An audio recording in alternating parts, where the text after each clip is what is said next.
Hello, everybody. Welcome back to Gospel Allegiance. We're going to be doing something a little different today, and we're going to be sort of deviating from our normal presentations as the book sort of loses its scope with what our Heiser world discussions are normally based on.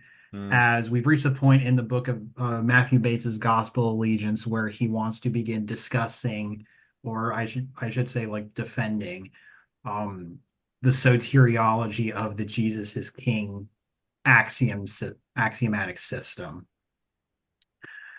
So, but what we're here to talk about is just sort of to keep everything focused on his notion of the gospel is that Jesus is king, and what does that mean to the Christian? Mm. As yeah, so what this is actually, come on. There. Okay. So, one of the big things that because upon meditating on the idea that Jesus is king and then looking at myself as a born and raised American, is it's kind of, we have a really weird relationship with monarchy as Americans. And so not even just as Americans, but also maybe the Anglosphere or other countries that have that are tribal or um, democratic or a little more monarchical, or they're run by like a council. The different forms of government of the world, is that how would they understand Jesus as king? Hmm. And what I found was so ironic is that America is founded on the principle of anti-monarchy, yet we must adhere to this royal gospel. Mm. So while Matthew Bates forwards a really great scripturally sound idea about Jesus as king, which is easily couched in the first century, and you can tell by just reading the text, the idea of Jesus as kingship. But me as an American, you know, who is it's baked into our subconscious. We hate kings, but yet we're supposed to understand that Jesus is a king. And what's that supposed to mean? Because Hmm. even sitting in evangelical churches, I feel there's a weird tension and anxiety there that we don't really understand how to bridge these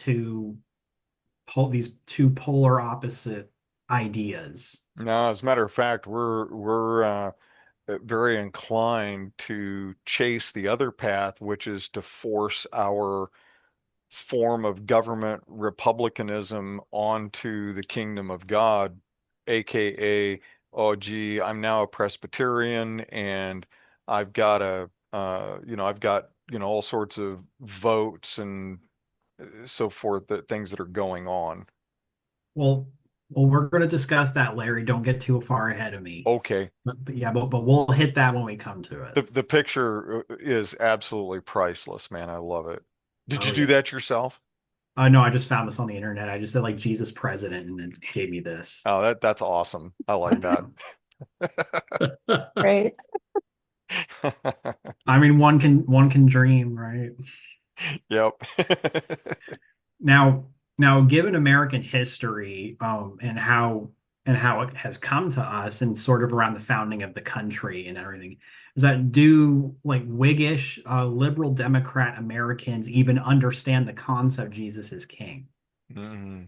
Because a lot of times Jesus is presented as like a therapist Hmm. or like this really gentle, soft hippie, when you also have well, is he that? Because you read the text and he's almost bringing the temple down. So Hmm. Yeah, Jesus is my tribble. yeah, Yeah. right. Yeah, Jesus is not a tribble, he is a man. But he purrs softly as I stroke his furry self. No. Oh, rather. Yeah, I know his hair looks silky and he uses Pantene, but no, that's not. I don't think that gives us an accurate understanding of Jesus. All right. But then what I put to the Republican or the libertarian Hmm. is that monarchy is the most popular form of government in human history, and it's also common in the first century. Mm-hmm. So as I meditate on this, I'm thinking is that the libertarian tradition that sort of roots itself in Locke is sort of, along the line of the founding fathers and of that stream, Mm. is that, well, the libertarian has to explain to me why his model is so great compared to why essentially the whole world defaults to monarchy. Yeah, there's an interesting aside in what you just said. The the demonstrably and arguably um, father of modern libertarianism is Lysander Spooner. And Spooner, who lived from about the 1820s, 1830s through the late 1800s, 1890 something. Yeah. He came from a Christian. His sisters were missionaries, but he rejected Christianity. But he clung to Lockean liberty, uh, like, we hold to Jesus. He was clinging to that Lockean liberty model, and again, like I said, he became the arguably the father of modern American libertarianism.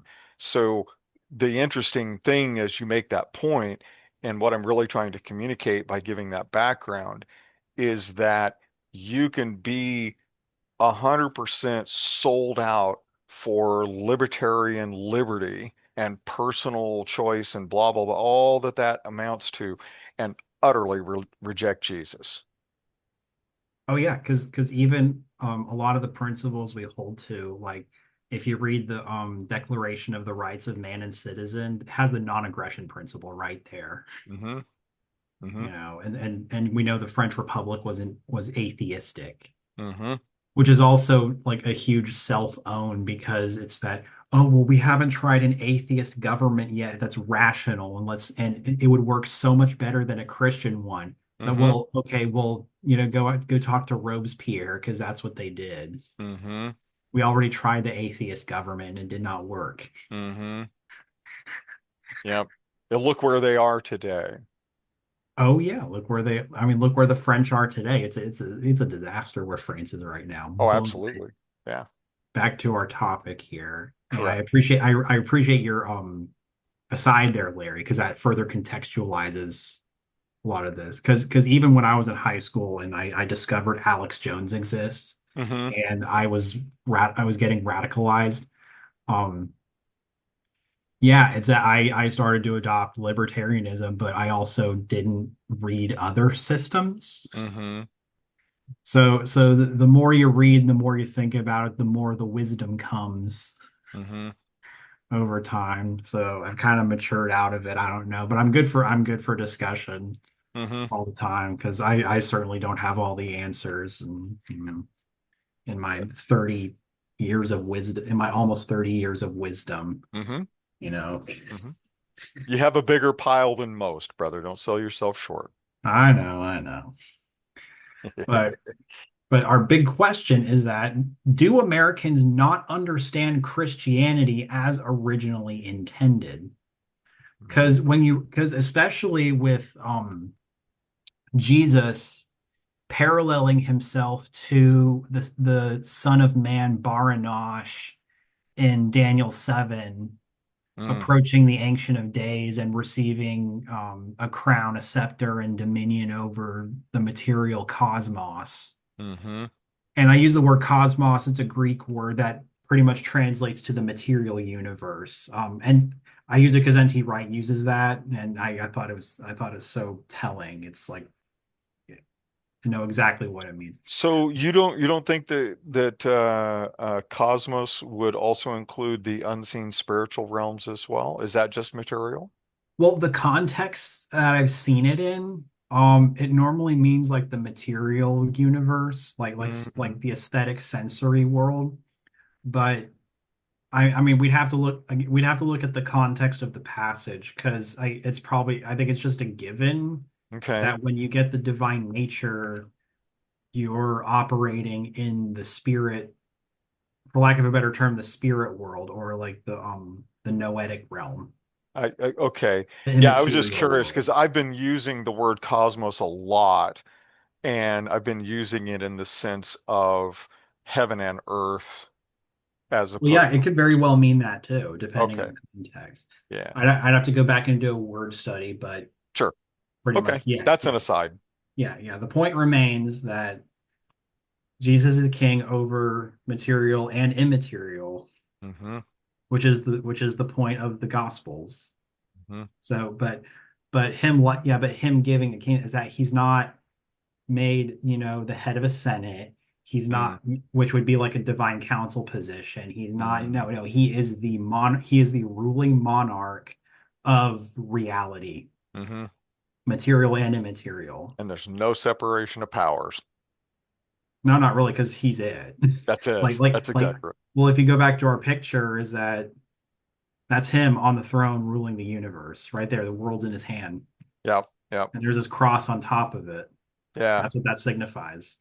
Right. Yeah, yeah. And That's what's not a interesting is Catholic that fish hat. holding the orb, you Uh-huh. know, Yod. Oh, that's an orb. Yeah, that's an orb, I thought but it was a Catholic fish hat. it represents the material, like it represents the universe. Ah, okay, okay. All right. Yeah, and this is Jupiter Zeus imagery because he holds the orb too, because he's the Yeah. sky father. And then if you look and see his cross on top of Yep. it, Yep. guess what that means? That Jesus is on top Rules. ruling the universe. Now Right. you also see images where Lady Athena or Minerva has Nike or Victoria on Mm, top of the orb.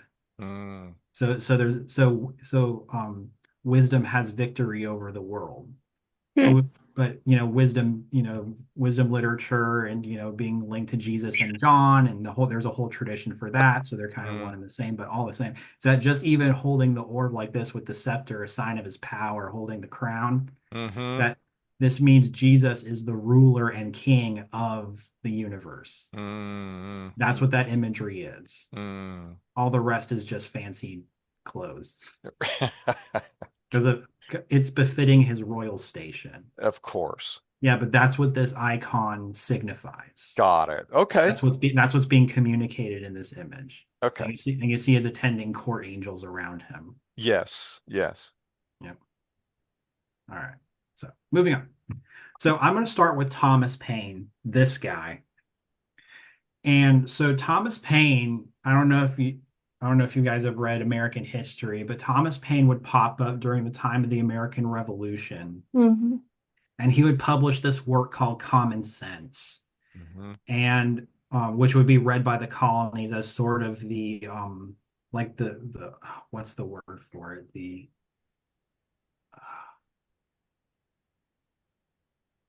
anyway, like I forget the fancy Latin word for it, but it's like the casus belli, or the cause of them going to war against England. Well, he I does a see. write-up on why he hates monarchy so much. And then during the war, he because everyone's down at Valley Forge, he writes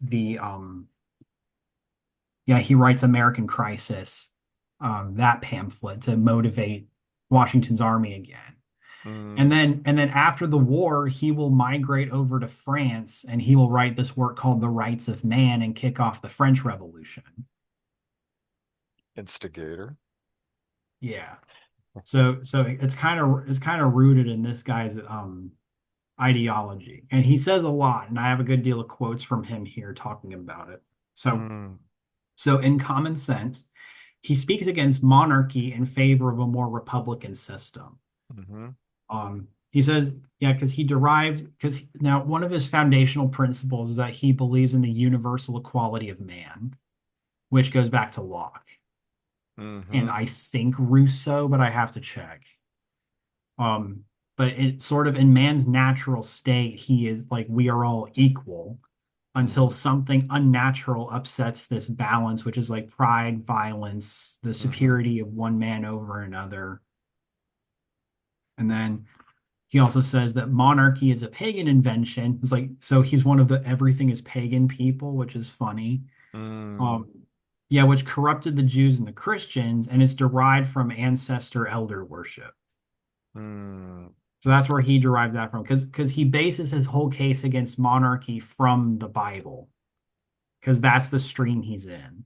Wow. How can Because you even get there from here? yeah, well, we're going to go into it, but again, also Locke, his idea of natural rights, natural law, universal Mm, equality of man, John Locke is pulling that from the Bible too. I mm-hmm. think it's in his first treatise on government. Yeah, where he talks about that. And that like all of this is based on sort of like Adam's perfect state where man doesn't need government, or the time of the judges where, God ruled, quote unquote, and everything was great, until they wanted a king. I don't know. The time of the judges was kind of chaotic rebellion over and over again, wasn't it? Well, we'll get to that. We'll get to that. Yeah. And then Oh. he also likens hereditary succession to original sin. So common sense and yeah, so in chapter 2 of Common Sense, he addresses two big points, which is sort of the origin of monarchy and why he doesn't like it, and the idea of hereditary succession. Mm, So here's a quote from chapter 2. That as the exalting one man so greatly above the rest cannot be justified on the equal rights of nature, so neither can it be defended on the authority of Scripture for the will of the Almighty, as declared by Gideon, and the prophet Samuel expressly disapproves of government by kings. So it's a violation of the equal rights of nature, of man's natural law, mm-hmm. and the authority of Scripture, appealing to the Bible, or like divine mandate that monarchy is bad. Wow. How could a guy be so bloody wrong? And it says here, in absolute monarchies, the whole weight of business, civil and military, lies on the king. The children of Israel, in their request for a king, urge this plea that he may judge us and go out before us and fight our battles. But in countries where he is neither a judge nor a general, as in England, a man would be puzzled to know what is his business. The nearer any government approaches to a republic, the less business there is for a king. It is somewhat difficult to find a proper name for the government of England.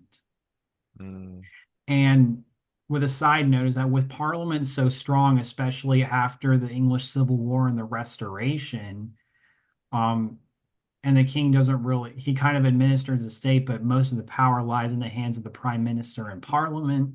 Is mm-hmm. that, well, why do they need a king? Mm-hmm. Right. And then here's another quote. But it is not so much the absurdity as the evil of hereditary succession which concerns mankind. Did it ensure a race of good and wise men, it would have the seal of divine authority. But as it opens a door to the foolish, the wicked, and the improper, it hath upon it the nature of oppression. Men who look upon themselves born to reign and others to obey soon grow insolent. Selected from the rest of mankind, their minds are early poisoned by importance, and the world they act in differs so materially from the world at large that they have but little opportunity of knowing its true interests, and when they succeed to the government, are frequently the most ignorant and unfit of any throughout the dominions. Mm-hmm. So you see what he's saying here is that it doesn't make sense to lift because it sort of fills you with your own importance that you are superior to other men, Mm-hmm. which violates universal equality. Mm-hmm. And then he's bringing the point is that these kings tucked away in their palaces don't understand how everything is on the ground in the kingdom and how the material how things work in the real world. And Mm-hmm. so they're detached from that, and so they make bad decisions Mm-hmm. that everybody has to go along with, right? Yeah, French Revolution. Let them eat cake. Yeah, so he just kind of rants and raves on monarchy. He does not like monarchy. Mm-hmm. I wanted to come back and hit one of these, I thought, but I think I might have lost my train of thought on those. Yeah, but he really likes these passages where it talks about how there's how kings are, sort of abuse the people by getting taxes and fighting armies and stuff, and puts himself over other men Mm-hmm. and things. It's that, well, well, it violates the universal equality. So the Locke stream of philosophical political thought does not allow for this kind of superiority model. Because in Thomas Paine's perfect world, if I'm correct, it's that it's like it's what happened in Republican France, where you have the people, you have the populace, and then they elect a Congress, or what they call like the National Assembly.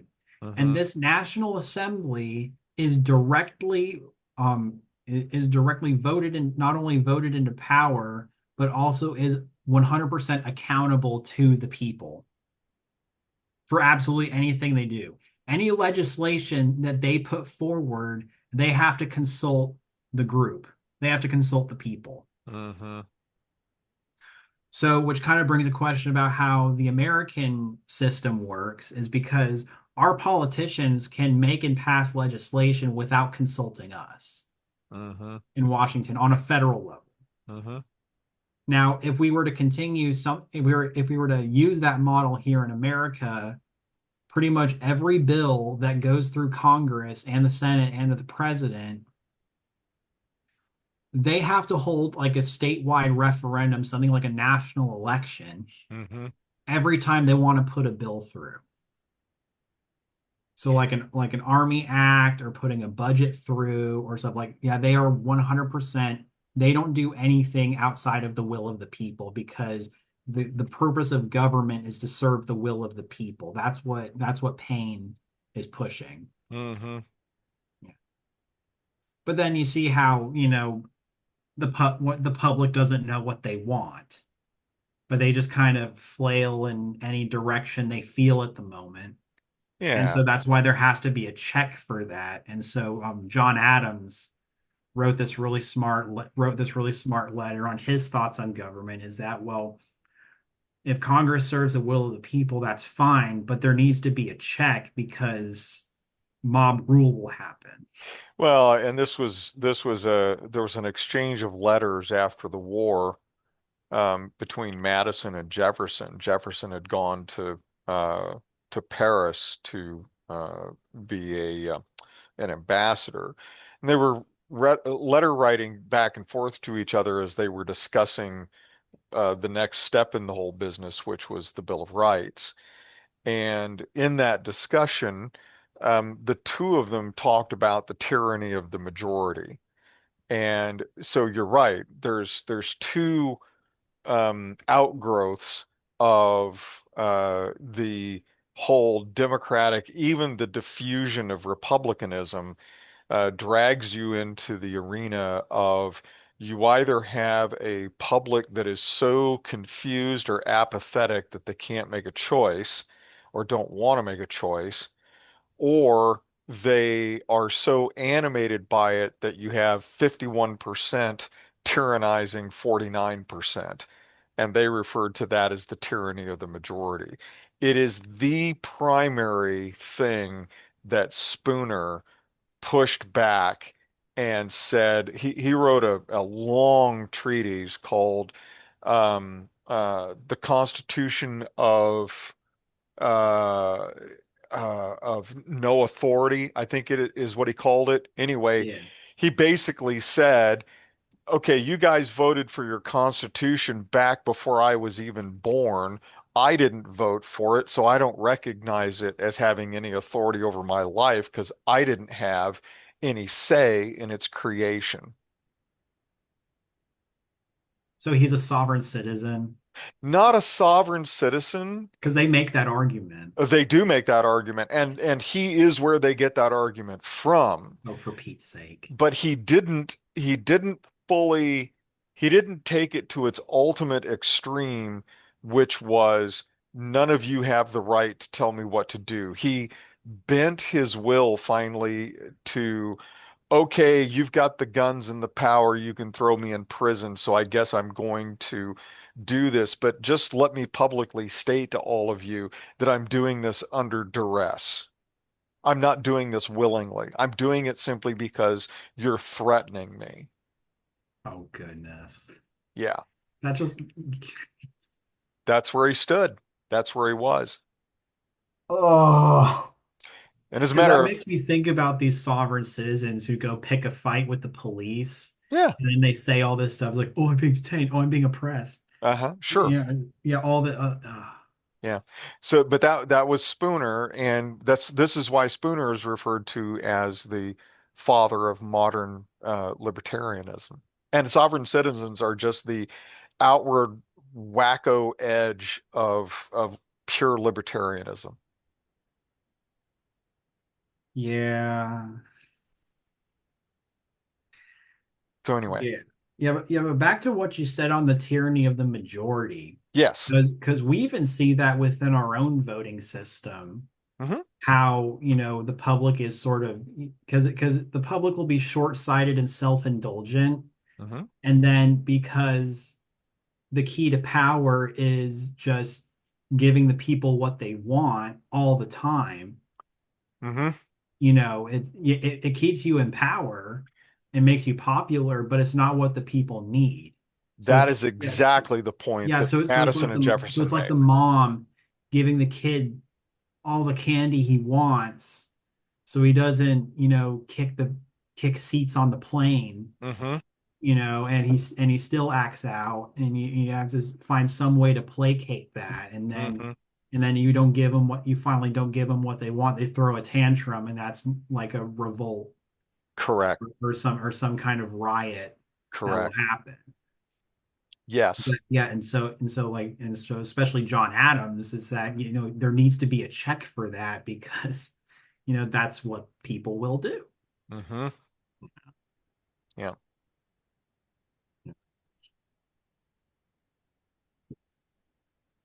So another guy we're going to talk about is Patrick Henry, the Virginian.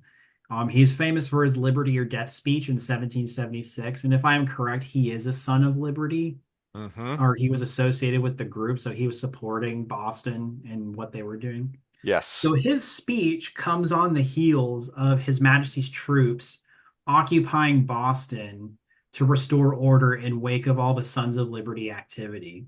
Now Hmm. remember, the Sons of Liberty they destroyed private property, they were assaulting people, they were tar and feathering magistrates, and so it's pretty much like dealing with you know a revolt, like Hmm. a people's revolt, and it's through this organization. And so, His Majesty brought troops into Boston to bring order to the situation.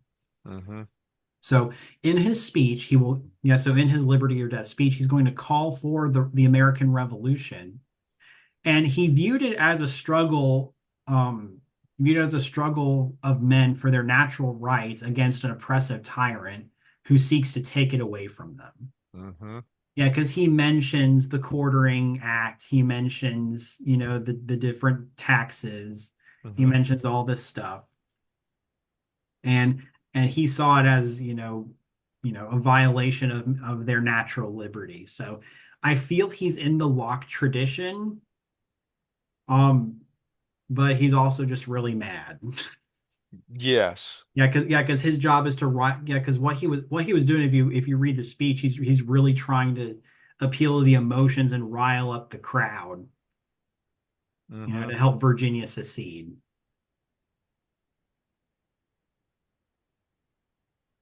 So, TJ, big guy. He's another one, but Mm-hmm. this guy is pretty much the like main um dramatis personae that's pushing this anti-monarchical stuff in America. And because he wrote the Declaration of Independence, um and he had a long political career, he was able to found the country and shape um America's opinion on monarchy in order to fight the war. But the trick is maintaining that, because remember, there was a group that wanted to make Washington king, Mm-hmm. but Washington, of course, said no. We just fought a war to not be a king. Mm-hmm. Now, um, I should I'm a little embarrassed by this slide. I should revisit it because these are just kind of initial thoughts. I could be wrong on a lot of this. If someone knows more, please correct me. Um, but I know he's a big fan of John Locke, because you Mm-hmm. can just tell by the way he writes. He loves John Locke He does. and how much he cries about natural rights and stuff. Yeah, he's a Locke fanboy. Yeah. And Rousseau in The Social Contract. Yeah, his parents raised him on John Locke. His education was steeped in John Locke. Yeah. And throughout his entire life, he maintained a very anti-monarchy view, Correct. which is kind of funny. Being a Virginia aristocrat, you'd think he would, sort of understand like nobility and how that works. But I don't know. But one argument he kind of feels from reading his stuff, there's a write-up I read on this, is that, well, monarchy has the potential to be abusive of men's right to liberty, but then therefore monarchy is by nature abusive to men's right to liberty. And then so sacred liberty must be protected at all costs from monarchy. Mm. Um, that's a little logical puzzle syllogism that I kind of draw from Jefferson's thought pattern. Mm-hmm. Um, Here, I should revisit this and come back with something more robust, but Mm. we'll see how that plays out, because I have some quotes from him here. So, in his letter to the Danbury Baptists, where he shows the original intent behind the First Amendment religion clause, pretty much that church and state should be separate. Um, because he advocates that. Yeah, his big. Forgive me. I'm sorry. I'm tripping over myself. Let me back up a bit. In his letter to the Danbury Baptist, Jefferson recognizes that they're being persecuted and they're the ones pushing for a freedom to practice religion. Mm-hmm. And so Jefferson agrees, building off of the Virginia Declaration of Rights, that church and state are to operate in two completely separate spheres. Right. Now, traditionally, those two spheres were mixed. Like, for example, in Rome, where you have Julius Caesar, who not only leads the country as, emperor, but he also is the chief of augurs and is the Pontifex Maximus of the imperial cult or the Roman religion. Mm-hmm. And it kind of just makes sense that not only does he lead the country, but he leads the people in the religion. Mm-hmm. So that makes him a leader in two spheres, right? Mm-hmm. But just notice what I just did. Two spheres. I'm already assuming that they're separate. Mm-hmm. We can't do that, because we look at Rome, we look at Reformation England, we look at Babylon and Maccabean Judea. You had, civil government and religious government were mixed. Mm-hmm. Because remember, Judah Maccabee is that they were not Levitical priests, Mm-hmm. but yet, the Hasmonean dynasty were kings, and they took the title of priest for themselves along with the kingship of Judea. Mm-hmm. And we can read Josephus to see how that turned out. Mm-hmm. Yeah. But the point I'm trying to get across is that traditionally is that these two spheres are mixed, they're not separate. But what happens is Jefferson is separating the two spheres, is that religion is its own thing, civil government is its own thing, and they should never interact or touch, right? Because as soon as the priests start telling the rulers what to do, and then or the rulers start telling the priests what to do, is that you have it devolves into sort of a theocracy, and then you also yeah, in a sort of theocracy or a state-run religion. So I think we need to make uh there's the book, and I think it is you that actually recommended this book to me, Nick, if I remember right. The Mouzakas, Ryan, and Zand book, Powers, Principalities, and Authorities, or and Allegiances. Yeah. Remember that book? Mhm. So, um, and for everybody else, that book is typically what it's doing is it's taking the viewpoint that every nation from Genesis 11 forward, it is God that divorces himself from humanity, disinherits them from his kingdom, hands them over to 70 created lesser spirits to rule them and shepherd them. They rebel, forming the original 70 nations that rebel and become the pagans with their gods and pantheons and so on and so forth. But yet, God, until Jesus, God doesn't rescind that power, and they are ruling by God's decree. So even though they've subverted it and they have defiled it, they are ruling with his permission. The point is that, and this is that book, the point that it's making is the shadow of that is existing still.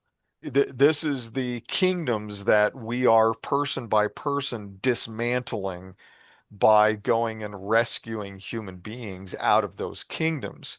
However, those kingdoms still hold sway and they still operate and pull and influence the levers of human government. So there is a double sphere that's going on, but the sphere is the powers, principalities, rulers, authorities of this world versus the kingdom of God.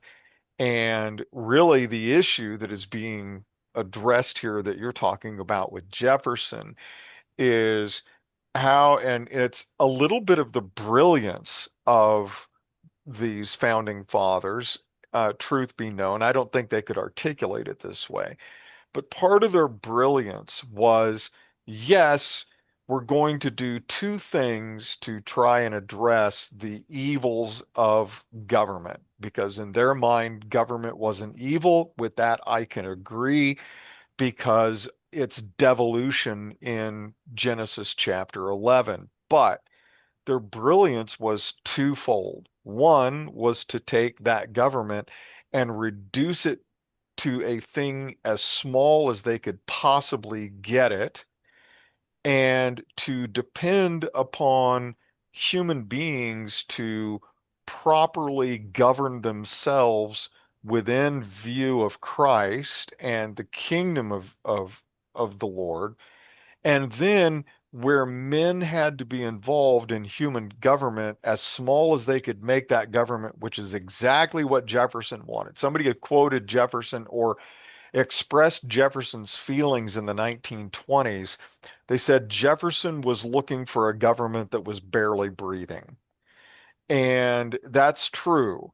So if government was small and then government was operated by men whose allegiances and loyalties were given to the kingdom of Christ, that they would step in and rule that very tiny government in two ways. They would encourage the people towards Christ and religion, and secondly, they would not enact government laws and legislation that would violate the rights of self-governance in a people that was being governed by Christ. That was kind of the nutshell of what it is that Jefferson wanted. And that's the reason that he drew hard lines between church and state. Yeah. But then on the other hand is that if the church rules your state, that's like Moses being in charge of the Israelites in the wilderness. That's the parallel that they draw. Of course. And we see that the Jews, well, the religious Jews are ruled is they have built their civilization based off of their priest class, which is the sons of the Pharisees. Which is why Jefferson wanted government to be a thing that was barely breathing, that it was so small in terms of the amount of legislation and the reach of that legislation that it would have minimal impact, that its only purpose, from Jefferson's point of view, government's only purpose was to guard the people from evil. And that was a basis in Romans chapter 13, where Paul talks about government wields power for punishing evildoers. And that was the limited extent that Jefferson and others in the Jeffersonian sphere, that's all they wanted. The other side of the house, the Federalist House, were very much there's a ruling class, there's an elitist class, Mhm. and they are the ones who know how to govern the unwashed, stupid cow masses. Yeah, because I think John Adams's take on that is rather sensible. I mean, I like John Adams, but I mean, but then again, it's that, well, has Jefferson spent too much time in his little mountain house, not dealing with the average Virginian? Hmm. Because I totally get it, because you see this sort of like libertarian culture in Florida or like in Appalachia or somewhere where it's very we can do that, but we have a philosophical foundation that we can agree and that we're rooted in, which is the Christian tradition, to Hmm. form that baseline that we can all meet each other on. Right. Yeah. Exactly. But then, I'm sorry, I forgot where I was going with that. Um, yeah, but it's just this like this sacred cow of, you know, you know, man's fundamental, um, like natural law of liberty Hmm. that's intrinsic to man. It's like it becomes Jefferson's like God. He just talks about it so much. Yeah. I mean, yeah, but can that really work as a government? Because yeah, because he's very similar to Thomas Paine, where like you said, is that the government's barely breathing Hmm. and they serve the will of the people because that's the purpose of government, Hmm. right? Until the But people fall apart. right, but then at the same time is that you have uninformed, self-indulgent, myopic people who will be demanding things of that government without any check. Hmm. And that's going to just, tear the country apart, Yes.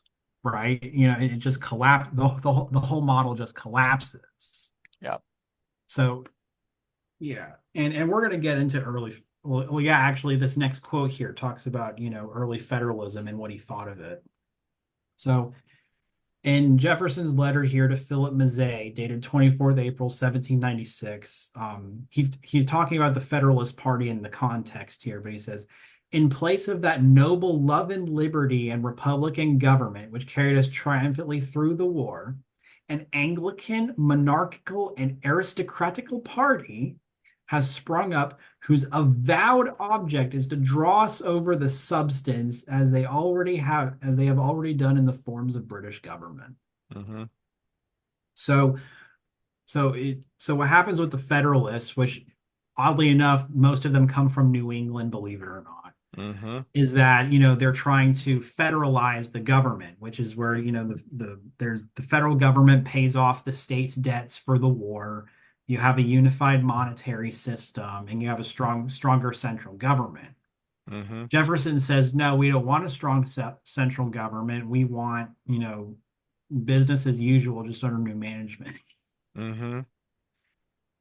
Well, and Jefferson would actually encounter the Federalist um, in a direct attack against himself when the Aliens and Sedition Act was passed Yeah. in 1798, because Jefferson, literally to avoid being arrested, there were many high, prominent Jeffersonians who were ultimately arrested by the federal government, and Jefferson went into hiding.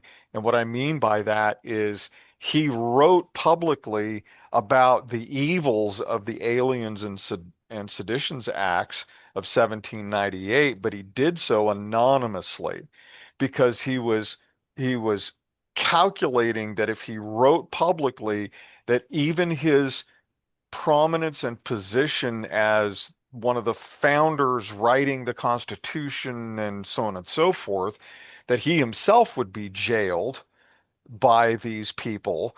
And so he wrote anonymously until he ran for election. And when he got into office, he literally turned the ship around. He basically told the entire country, well, he told his administration, he's very much like what Trump is doing today, Jefferson did back then.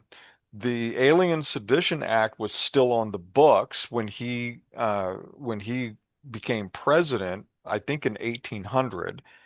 And then what he did was is he told the executive branch of government completely ignore that law, and if you think that anybody has violated that law, you are not to prosecute them. He literally, through executive order, defanged the entire law. It was very much akin, it was doing through the executive branch what we can do through jury nullification. He was Hmm. essentially saying the law is bunk, it's bogus, it's unconstitutional, and you guys are going to ignore it. And oh, by the way, if anybody right now is imprisoned in some federal prison because of that law, they're going to be released. I pardon them fully and completely. It's a get out of jail free card. So he used the power of the executive branch to nullify Federalist tyranny through the Aliens and Sedition Act of 1798. Yeah.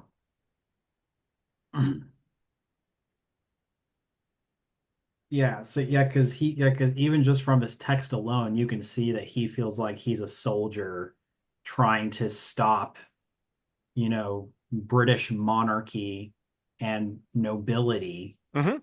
which is funny because he's an aristocrat. But that type of old England government From creeping to back to in. come back in a way through the Federalist Party. Hmm. Yeah. Yeah, he essentially set up what is today right versus left. He's Oh, so it's his fault. it is his fault, and well, it's not just his fault. The fault is also on the other side. The Federalists ultimately become the liberal Democrats, ultimately. Yeah. Which is so ironic, right? Because Jefferson's party was the Democratic Republicans. Yes, the language, of course, is utterly subverted Well, in the 21st century. yeah, because so much has happened since then, and Hmm. people don't read the founders. No, they don't. They're Um, ignorant of the whole thing. yeah, but what's funny is Washington says don't form political parties, and what do? Absolutely. Yeah, his farewell address, man, he takes in people to the woodshed, but Hmm. none of them listen to him. Yeah, funny. Yeah, So, yeah. So speaking of President Washington, here's a letter dated 1788. So this date is funny because this is just around the idea of the Constitutional Convention. Mm-hmm. And so Jefferson's paper war with Hamilton is sort of coming to a close here Mm-hmm. as they're about to vote on the Constitution. Yeah. And he roots his idea of term limits on anti-monarchy because following Paine, he hates that um hereditary succession. I'm sorry, that word just tripped me up. Sure. So he says here, I will just observe, therefore, that according to my ideas, there is a great deal of good in it. There are two things, however, which I dislike strongly. Um, the want of a declaration of rights. I am in hopes the opposition of Virginia will remedy this and produce such a declaration. The perpetual re-eligibility of the president. This, I fear, will make that an office for life first and then hereditary. I was much an enemy to monarchy before I came to Europe. I am 10,000 times more so since I have seen what they are. There is scarcely an evil known in these countries which may not be traced to their king as its source, nor a good which is not derived from the small fibers of republicanism existing among them. I can further say with safety that there is not a crowned head in Europe whose talents or merit would entitle him to be elected a vestryman by the people of any parish in America. So I think he doesn't like monarchy. Nope, he does not like it. Yeah. Human monarchy. We Yeah. So won't, now, yeah. So, yeah. So, which is because easily confused, and that's your ultimate point, right? Yeah, because what happens is, yeah, because like the reason I'm laying out all these quotes is Hmm. that, and going back to these guys, is that these are sort of these are the people that set up the American psyche that monarchy equals bad Hmm. or Yes. authority equals bad, Oh, right? and they work overtime to make that case across Exactly. their entire lifetime. Yeah. And so the thing is that, well, yeah, so this is why we're sort of at there's an anxiety and a tension with, well, America is anti-monarchy, yet Jesus is the monarch of the universe, and sort of the head of my religion, the point of my religion Hmm. is that, well, how do I make that work? Hmm. And so now it's weird because they never really had that anxiety in early America, but to my knowledge. But Well, when you really sit and expose that, is that, well, yeah, there is a big issue here to understanding Matthew Bates's point. well, don't you think that part of that has to do that they are coming out of a culture of monarchy, so they can very much pragmatically align Christ as king, while at a human level disavowing human monarchy and saying, "Hey, we're going to do this other government structure thing." But yeah, as we move through time, we, as a nation, we get generations that no longer understand what a monarchy is. And oh, by the way, they're told to hate monarchies. And so they begin devolving into where we are today, where we absolutely have no idea what it is, how it works. And we've neutered Jesus away from being the absolute monarch of the cosmos down to Jesus loves me, this I know, and he's a great therapist. Yeah, because even with oh blast, I had a thought and I lost it. Sorry. Sorry. Not you, it's me. Um, but yeah, but you see, like Jefferson wants to build the country on anti-America because he wants our country to be an experiment of how do we take Locke and build a government off of Locke and see Mm-hmm. how that does to build a country. Mm-hmm. Mm-hmm. So, gonna segue to a relevant but also its own thing is like the idea of separation. Okay. To harken back to our slide where we talked about the separation of church and state. Hmm. Yeah, so we're going to park on that again, but Uh, there's further examples for the point. So, per the Virginia Declaration of Rights, the exercise of religion is a natural human right and the personal responsibility of the individual. Your free exercise cannot be hindered by government or your neighbor. That or your neighbor part is very important hmm because before the Constitution was passed and that clause was put in by Jefferson, the American Christians would persecute each other before the First Amendment was ratified. Which, examples such as Puritan New England or the Maryland Catholics That was would a be that was a European holdover. They were doing that in Europe. Europe was so fractured that literal neighboring towns would go to war with each other Oh yeah. over simple, stupid disagreements of theology. Oh yeah. Yeah, because because Europe was completely ravaged by the wars following the Reformation of whether who would be Protestant or Catholic, or Hmm. because you have like all the German wars, you have the Huguenot wars Hmm. going on in France, Hmm. the Spanish Inquisition, you have was it the Inquisition? Or I think they stopped that. I can't remember. But No, yeah, the Catholic Counter-Reformation, the sure. 30 Years' War, which completely ravaged the continent. Hmm. And I understand that would traumatize people coming to America. Hmm. And they say that no, we don't want more religious wars over here. Yeah, well, this was one of the primary planks of the Great Awakening. There's a pair of them referred to as the Great Awakening, but the first Great Awakening, one of the primary planks of that was we're not going to do what our European ancestors did and are still doing. We're going to agree on some very basic tenets of Christianity.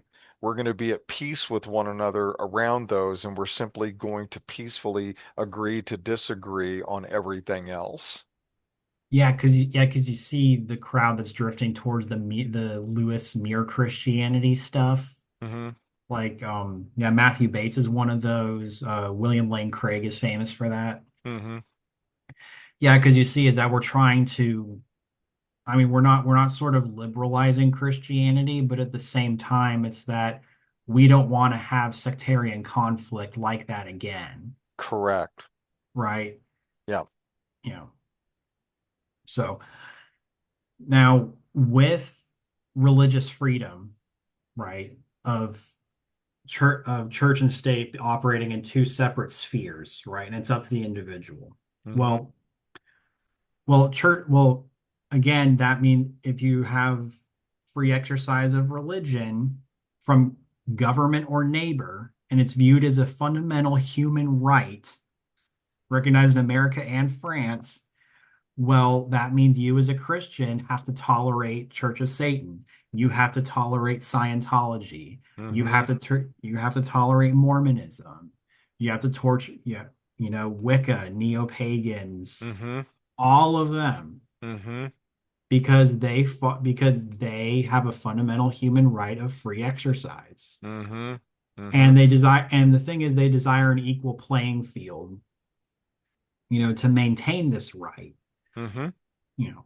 So and how this is relevant and how this applies in our everyday is that, well, what happens when a Christian candidate is elected and shows preference for or implements policy benefiting Christian interests, Hmm. Hmm. in the secular government, like we see Greg Abbott in Texas Hmm. saying that we want the Ten Commandments in public school classrooms. Hmm. Hmm. Well, of course, Temple of Satan is or the Satanic Temple is gonna have a problem with that because is Hmm. that, well, why don't we put the Baphomet in there too? Hmm. It's the equal playing field because of the free exercise, but you're privileging Christianity, Hmm. which is unconstitutional. Hmm. And they have a point. They do have a point. Yeah, which as crazy as given it the way is. it's laid out. Yeah. Yeah, and that's their argument. And yeah, so like 10 commandments in the post, okay, well, why not the five pillars of Islam as well? Mm-hmm. Why not, why not, like whatever Shinto stuff? I mean, Mm-hmm. why don't Mm-hmm. you because you have to show a level playing field, which assumes universal equality too. Mm-hmm.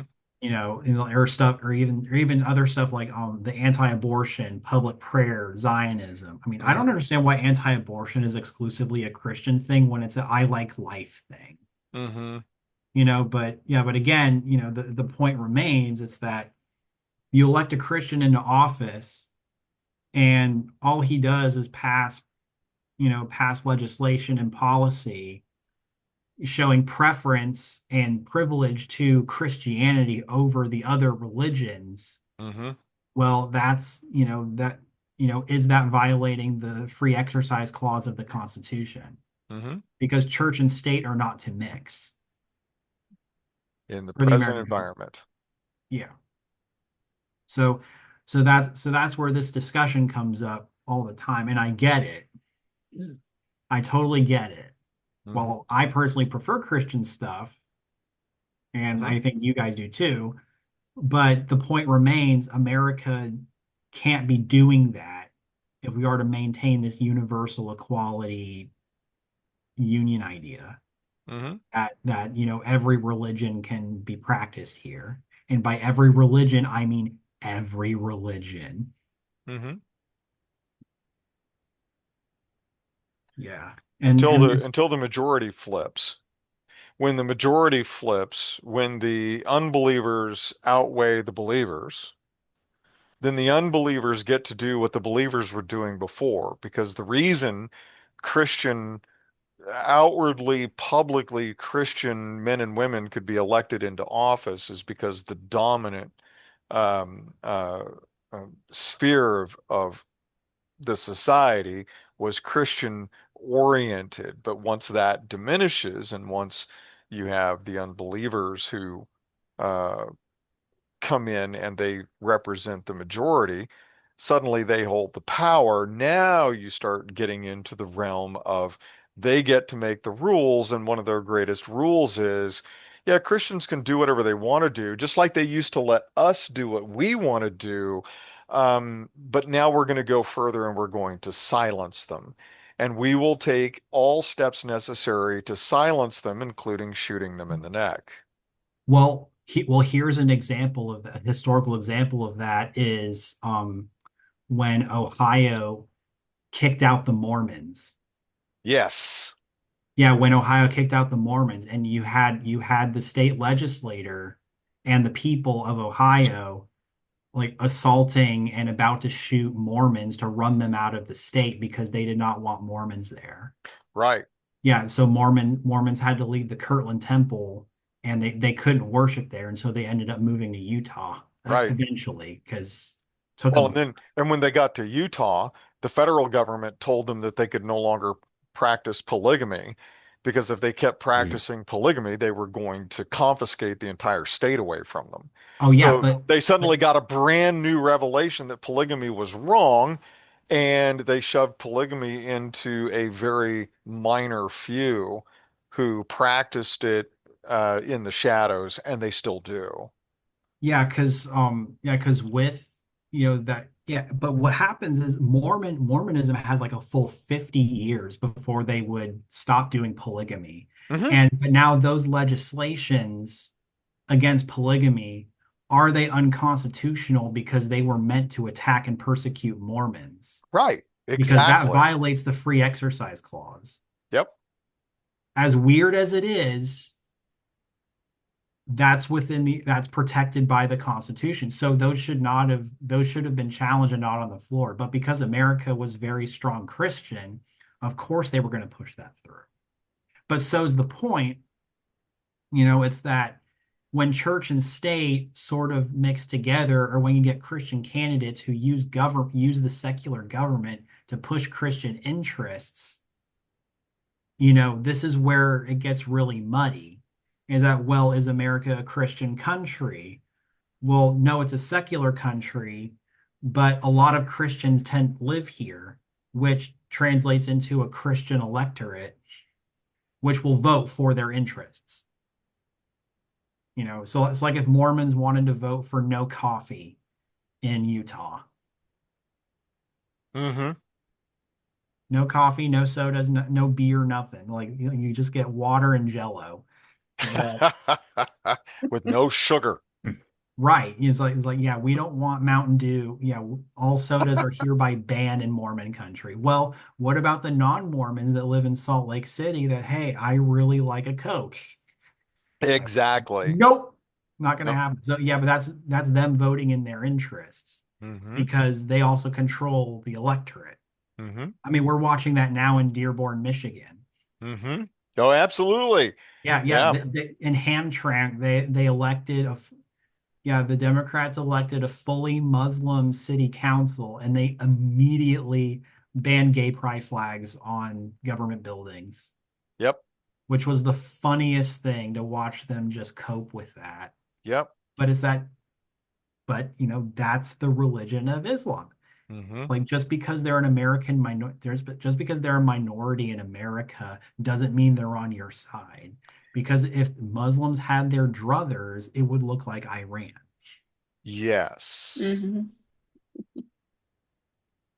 So, but that's a failing of understanding on the Democrat part. Mm-hmm. But you see how, these different religious groups are going to start to balkanize and they form little subregions. Even though our populations are so mixed, you see Christian America voting the way they do. Mm-hmm. And like it's like especially like in the like I think it's the 90s with the moral majority stuff. Mm-hmm. Because I remember it was like Reagan and moral majority where like the Christian nationalism or the Christian voting bloc became very, very powerful in Yeah, the community. actually, yeah, Yeah. that ended up being I can't remember the years of Newt Gingrich and the contract with America. And therein resided moral majority, which of course was you're absolutely right. It was an early Christian form of Tea Party movement, and now, of course, it's morphed into MAGA. Yeah. Yeah, because yeah, but you see that, Christian nationalism and the dominionism doctrine, it's Hmm. that, well, America is a Christian nation and it's up to the Christian voting bloc to sort of Christianize America, Yep. which I see it as a reaction to the hippie movement that Hmm. completely overturned our country. Hmm. And the Christians are still reeling from that Hmm. even today. I mean, we're starting to claw back, but it's up to Gen Z. Hmm. It's up to Gen Z what they're gonna do. And Yeah. then yeah, and then same thing with dominionism. It's like, taking over physical geographical um regions for the church, for Jesus, is to sort of like bring us under this material kingdom of Christ on earth. Because I know there's Pentecostals that believe in dominionism. Sure. And Yeah. A big pointer towards that is um, oh, and the Christian Republicans moving out of California for Texas, oh right? yeah, and Greg Abbott, he's been in the news because he's a very strong evangelical Christian Hmm. and he's passing Christian legislation, Hmm. Sure. in his state, Because he which thinks he has moral majority. I mean, power to him because, he is the governor and the states have a liberty to run themselves, but then at the same time, if you're holding to the American Constitution, you can't privilege Christianity in your state per the first clause, Hmm. unless Texas wants to enter their second Republican era and just be like another Vatican, like So good luck. here's a relevant aside, and I don't want to get into the weeds of it, but just merely to put it in front of everybody so you're aware. The radical change in American politics is the result of the Civil War. And the reason that the Civil War matters is that the Jeffersonians lost and the Federalists won. Hmm. And the Jeffersonians put states as higher ranking than the federal government. The federal government was always in deference to the rights of each individual state, as its own nation, its own country. We're literally a united union of Republican states is what that event essentially was up Yeah. until the Civil War. The Civil War changed that, and this is why I'm not a fan of Abraham Lincoln. Lincoln did more to destroy the fabric of the founding than just about it. He cinched the deal for Alexander Hamilton. The Hamiltonians absolutely obliterated the Jeffersonian Democrat Republicans. And what we were left with was the states in a growing layers of subjection. So what you're talking about is ultimately that Abbott can pass whatever Christian thing he wants to in Texas state legislature, but eventually it's going to arrive at the U.S. Supreme Court. And if the U.S. Supreme Court calls it unconstitutional, now suddenly that's going to trump states' rights. And Texas is going to have a choice. They can either go in rebellion and civil war against the U.S. government and ultimately secede, or they can simply bow the knee to the Federalist and say, you win, we lose.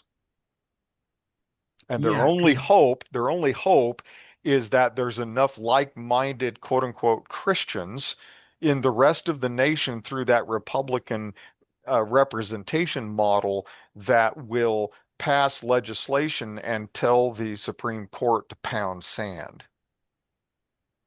yeah, from the Civil War stuff, I read off and on. It's not my favorite period, so I'm kind of iffy on it, but I reenact it, so that I have to do some research.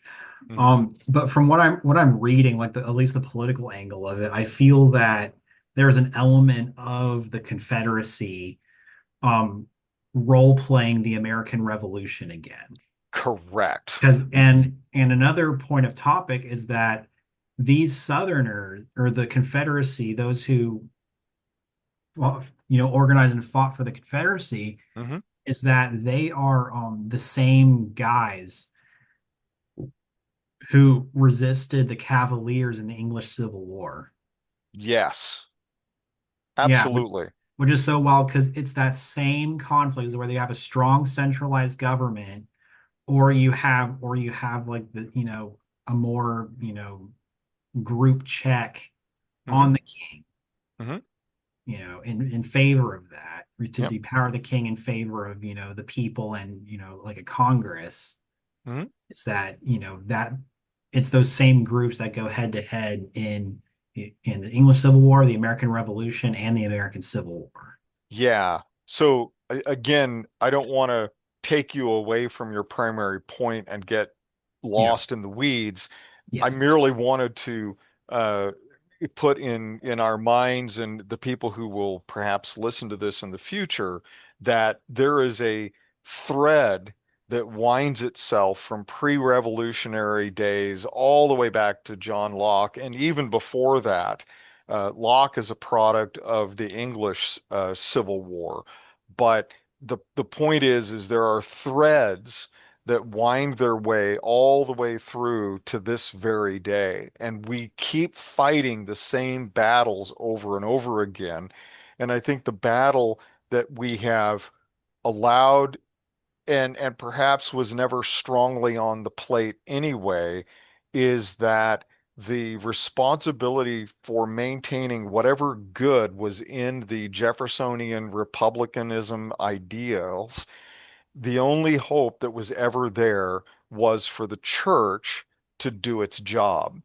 The failure of republicanism and ultimately the acceptance of totalitarian, hiding, uh, um, embalmed, and now Frankensteinishly living again, federalism is the result of the church not doing her job and Mhm. maintaining a strong church model, which is exactly the point of what it is that your presentation is this evening, which is that um, uh, this whole thing has been reconfigured into something that actually, I think, fights the kingdom of God and the kingship of Jesus.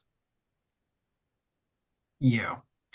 So so back to the Jesus is King angle of this. Hmm. Um, like especially with, dominionism and how it because again, it's that you had Christians on both sides of the Civil War, Christians on both sides of the American Revolution, Christians fighting each other pretty much. And but this idea of dominionism is also, like taking geographical areas for the church. But what happens is when you separate the spheres. So yeah, so because one of the big turnoffs of the democratic end of the spectrum of to Christianity is that Christianity is synonymous with Republican politics. Hmm. And they feel that's a violation of the separation Hmm. idea. Hmm. In their mind, the moral majority should never have happened, Yep, that's right? right. But it did. Hmm. And so when Christians try to evangelize, to Democrat type people, I'm going to call them liberals because they are liberals, Hmm. uh, is that they're just plainly not interested because you are their ideological enemy. Hmm. Because you're not a progressive, you're not pushing for more liberalism, you're not pushing for unfettered hedonism, Hmm. libertarian ideology, and so what good are you? I don't want I Hmm. don't want to listen to you. You're my enemy. And therefore I celebrate when I see a bullet go through your neck. That's essentially what we are quickly devolving Sadly, into and yes. past. Sadly, yes. Hmm. And rest in peace, Charlie Kirk.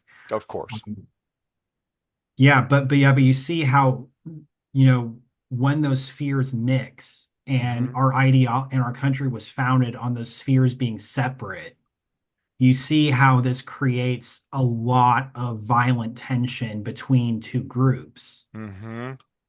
But then at the same time is that, well, the Christians know what they want. And I think if Christian America really had their druthers, like they would form a Christian country and be ruled by the church. I Yeah, seriously yeah. think they would do that. I mean, just look at voting patterns, how they are, is that like they want to live in a Christian country with a Christianity as the national religion. Doesn't have to be specific Christianity. Hmm. Like, we can't be, Anabaptists as a Hmm. country, which is not going to go over, but, just like generically Christian, Hmm. I think that's what Christian America really wants as a voting bloc. But what Hmm. happens is this alienates the non-Christians Hmm. who also share the country with us, Hmm. and they have their universal right to not be a Christian or religious. And so this Hmm. kind of puts us in a rock and a hard place. Hmm. That because Christian America wants the spheres to mix, Hmm. because that's what the Bible tells them is right, Jesus being king, we're ruled by the priest, but then also it's that, well, how do we reconcile that with the spheres being separate? Hmm. And you have the non-Christians and you have the not yeah, and then you have the non-Christians who say, no, I don't want to be ruled by a Christian theocracy. I want my liberty that I'm entitled to as a human being that converts oxygen to carbon dioxide. Mm-hmm. So and so that's where you and so that is a huge tension in our country about how do we navigate this Yeah, and it's discussion. also a giant tell that along with our topic of gospel allegiance and where you've landed us tonight in the presentation is that we no longer understand the tension that Paul, for instance, was talking about in Romans 13 as he's dealing with how do Christians interact with pagan civil government. We've had a quote unquote Christian nation for so long. If you know, if people throw that phrase out as erroneous as we understand that it actually is, um, we've had that in our background for so long and in our public sphere and mind in the last probably 30 to 50 years that we don't really know what first century survival is that Paul is speaking from in Romans 13. And there's a few other scriptures that address it as well. But Romans 13 is your primary one. But anyway. Yeah. Yeah, I mean, and even in the Roman Empire is that they were very cosmopolitan. It's just don't cause conflicts. Hmm. It's and the Romans also didn't really like new stuff. Like they Right. wanted old, yeah, that's why they liked the Jews Sure. to a degree, is that because their religion was old and the Jews got special rules in Roman law because they were an ancient religion and the Romans said, yes, that's good. We love old stuff. But Hmm. then, newfangled Christianity coming out of the ether talking about, we're going to overthrow Rome with a new king. It's like, well, yeah, you can see how the lens goes. And Yeah, that went then, over like a lead balloon.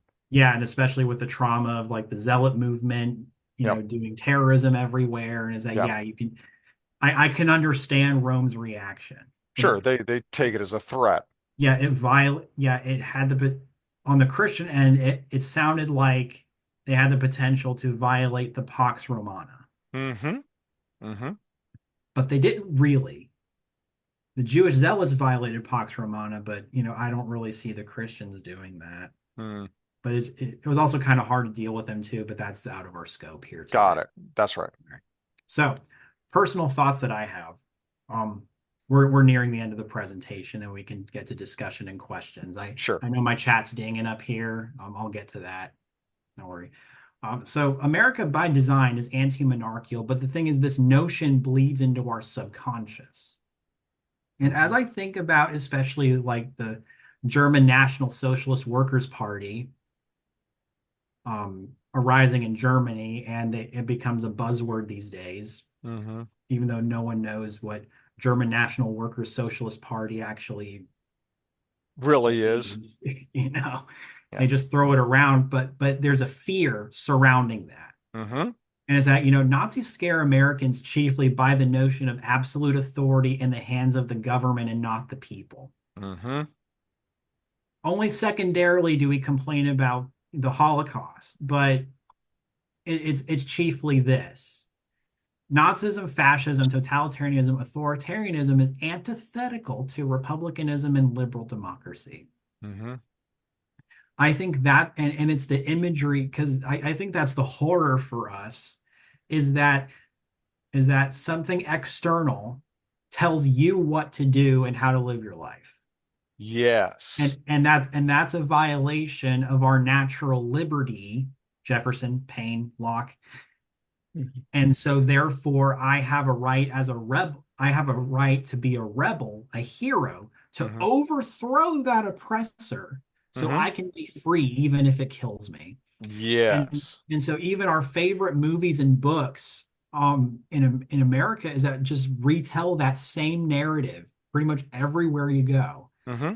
It's the story of a rebel overthrowing an oppressor, and it's a narrative we just constantly retell ourselves because that's our myth in America, Hmm. Hmm. is that we're a bunch of ragged rebels in the woods overthrowing the big, powerful, overconfident British. Hmm. when Wolverines. that's not really the case, but people believe it anyway.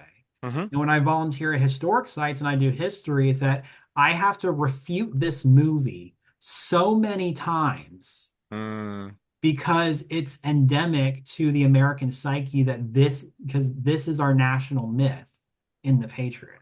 mm-hmm. Mm-hmm. Now, on another thought is that why do we hate military parades?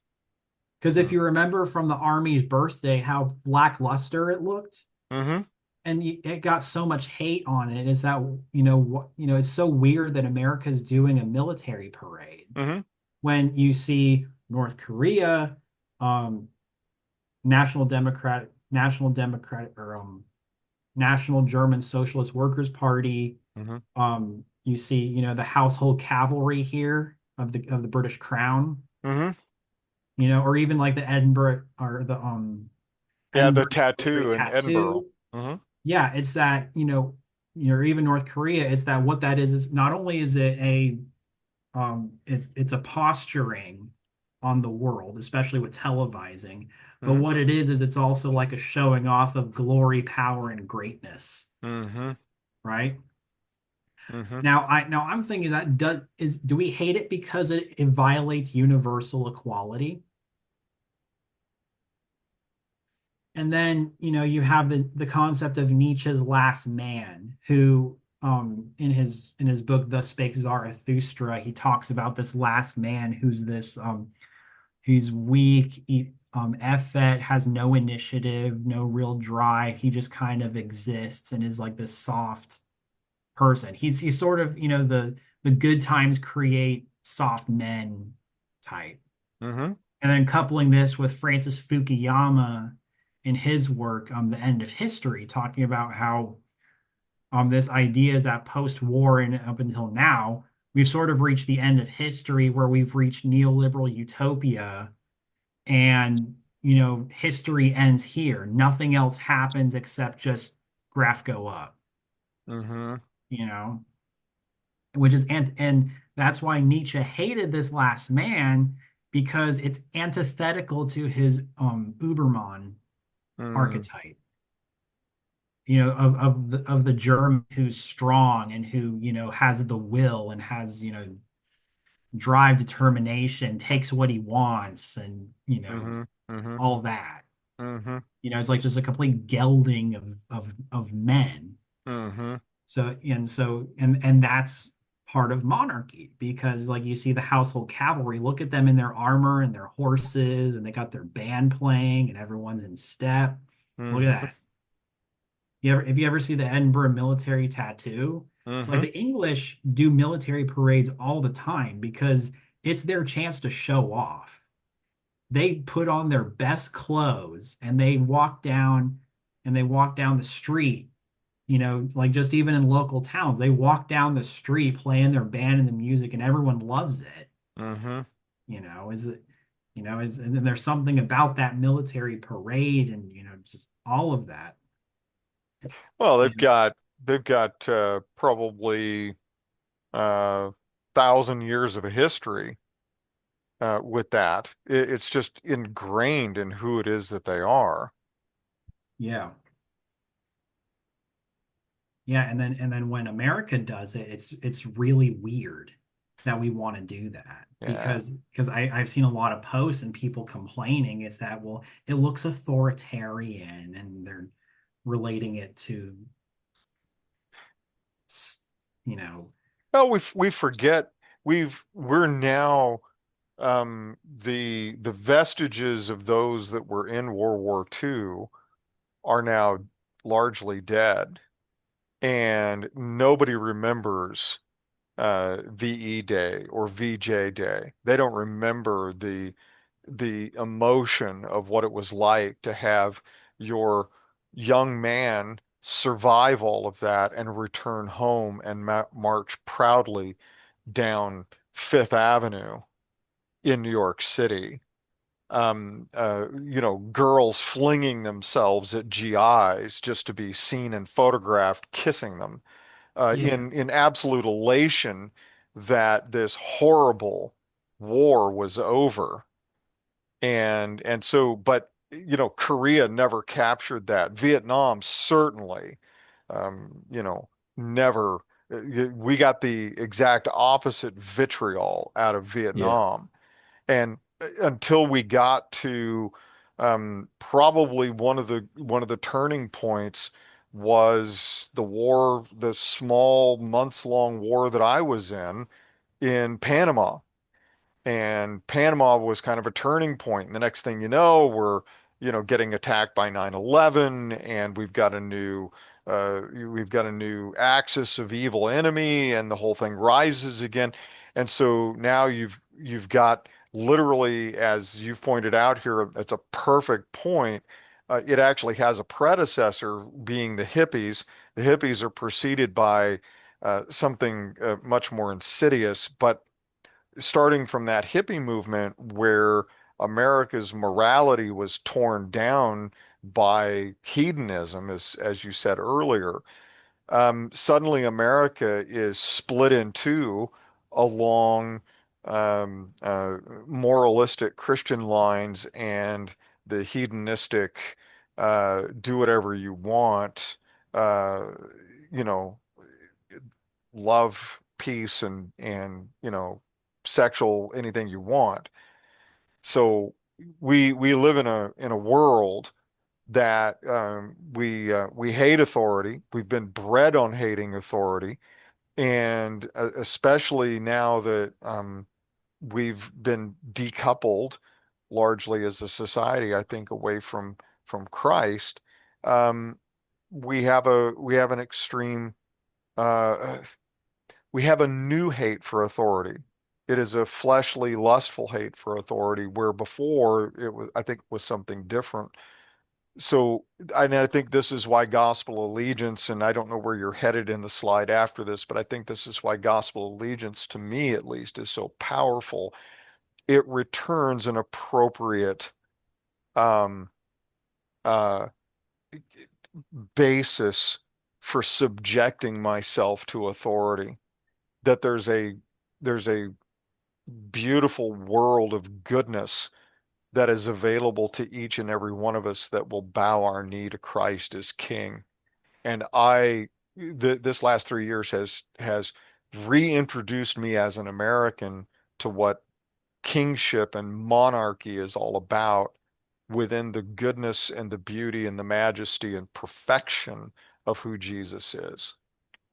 Right, because the thing is because the big overarching thing, like like your journey, Larry, is that being an American and trying to understand the monarchy of Jesus, it's I wanted to get to the like fundamental like thought pat like what is the fundamental axioms in the American mind that prevents us from properly understanding and internalizing Matthew Bates's book Mm-hmm.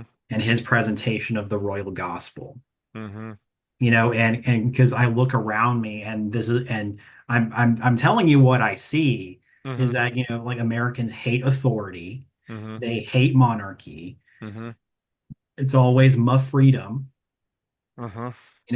and in no small part because of the hippie movement, but we are the grandchildren of the hippie movement, Mm-hmm. and their mores were passed down to us as tradition, Mm-hmm. and it's wrecked us all, and and there's and there's cultural problems that we have because we hold these certain ideas, Mm-hmm. right? Mm-hmm. And as a Christian, we shouldn't be holding these ideas, but but this is why we explore and we talk and we understand them. Mm-hmm. Because Jesus is King. That's actually really great. Why would you not want to talk about how Jesus is King? It's like, oh no, but actually, let me not get ahead of myself. Mm-hmm. Because here's like our final slide. Okay. Defining republicanism is that from taken from the Stanford Encyclopedia of Philosophy. The writers in this tradition emphasize many common ideas and concerns, such as the importance of civic virtue and political participation, the dangers of corruption, the benefits of a mixed constitution and the rule of law, etc. It is characteristic of their rhetorical style to draw heavily on classical examples from Cicero and Latin historians, especially in presenting their arguments. Mm-hmm. Now, you've noticed with Jefferson, Paine, and I know it's in Locke, they all pull from the Bible, Mm-hmm. chiefly to make their case, right? So same thing with the Latin historians, because we know the founding fathers, we can read their book that they were well read in classics. That was because they were educated and they had to know all the classics. That was part of their curriculum. So so you can see how and Jefferson clearly wanted the Republican system, like Mm-hmm. ancient Rome, but also based off of Locke, and wanted to see how that would work, and that's how you get America. But one of the Mm-hmm. biggest points of republicanism is civic participation in government, which is, you're going to the voting booth, jury duty, and elected representatives from the people to serve them, right? Mm-hmm. Yeah, so the idea that we get to pick who rule us, Mm-hmm. the idea that those elected representatives are one of us and they are accountable to us. You can visit them or send them an email now. And Mm-hmm. then jury duty is a perfect example of civic participation in government. Mm-hmm. As unpleasant as it is, I don't know why, but jury duty is one of those that make a republic work. Mm-hmm. It's a perfect example of civic participation in government. But Mm-hmm. people hate jury duty. But I have a hot take on that for another day. Sure. So if we apply, so let's do an experiment, right? Okay. So do I participate in heaven or in Jesus's ruling order? Is the cosmos a bureaucracy? Like, do I get to elect? Like, do I get a point in the hierarchy of heaven where I get to rule or I am ruled and I get to elect who's in charge of me, right? It's like, do I vote Jesus into power over me? What can he command me and where does my freedom begin? And does he respect my rights? Mm. Yeah, and then that comes down to, well, because of Republicans, that the government works for me. That, well, Jesus works for me within my interests. I don't work for him. Mm-hmm. Was that what? Jesus is not a Republican, he is a king. Yep. So what do you think, Larry? Are you worried that Jesus respects your rights? Or Um, do we throw rights to the wind and just bend the knee? well, the place where I'm at right now is that yes, the Lord does respect my rights in the sense of he respects my free will, but he doesn't do it as an equal. He does it as a king. And he says, yeah, sure, you can do whatever you want. Just understand that I'm the king and you will pay the price for choosing wrongly. But but There but are that's consequences. tyrannical. Of course it is. My freedom. Yeah, of course it's tyrannical. But if you love the saint, let's put it this way. If your king is perfect and your king is all about your ultimate good and your ultimate um, resurrection, glorification, eternal existence with no death, no pain, no sadness, none of the violence of this life and earth that as it presently is, if that is your king, then I accept his tyranny. Paul accepted his tyranny. Paul said, I'm a slave. I'm no longer my own. I'm bought with a price. What's And so wild is mm, that I'm sorry to cut you off, please, Larry. no, go ahead. Yeah, because what's weird is that tyrant has a negative connotation in our language. Hmm. It normally doesn't, but we give it a negative connotation Yes. because of all this stuff we believe Hmm. as Americans. Hmm. Yeah, so you see how it's in our subconscious, like when I say tyrant or Hmm. dictator, Hmm.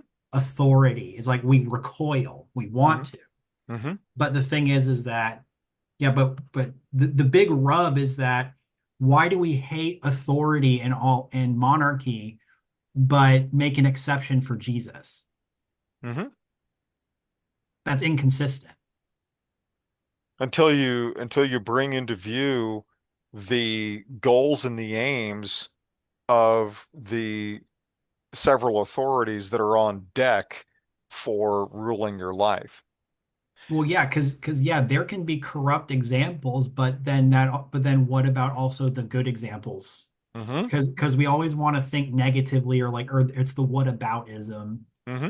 that we get into discussions that we get into, but it's that but I'm talking about like authority in and of itself, Mm. like the notion of authority, the notion of monarchy, right? Yeah, that has been a decline. One of the vectors, I think, of decline in America is there was a time I can remember even as a kid, I'm old enough that I can remember as a child that you didn't buck authority. You didn't do that. You respected police officers. You respected people in government. You respected parents. You respected even just adults in general. As a child, I would never talk back to another adult, even one that I didn't necessarily know. I wouldn't do that because it was a different time. Today, we have children who mouth off to anybody for any reason whatsoever. Yeah, and it's also a social trust issue Correct. that is brought on by our individualism and mixed population suburbs and that Whole raft yeah of that yeah fingers in that pie. yeah like yeah we don't really trust each other and you can't really build a country on that. That's why our country is at a big crossroads Hmm. currently in our current state is that well what happens with all these different things that we've built in our country on post-war is kind of falling apart, but what comes next? Hmm. And what history are we going to carve out that comes next? That's the exciting part. But Yeah, but but that's besides the discussion. So sure, sure. all right. Thank you all for bearing with me. I've finally reached the end of tonight's thing presentation. So do you have any thoughts, questions, or ideas? Larry, do you want to stop recording or do the Yeah, let's go ahead and Yeah. end the recording. We won't end the discussion. I'm going to go ahead and just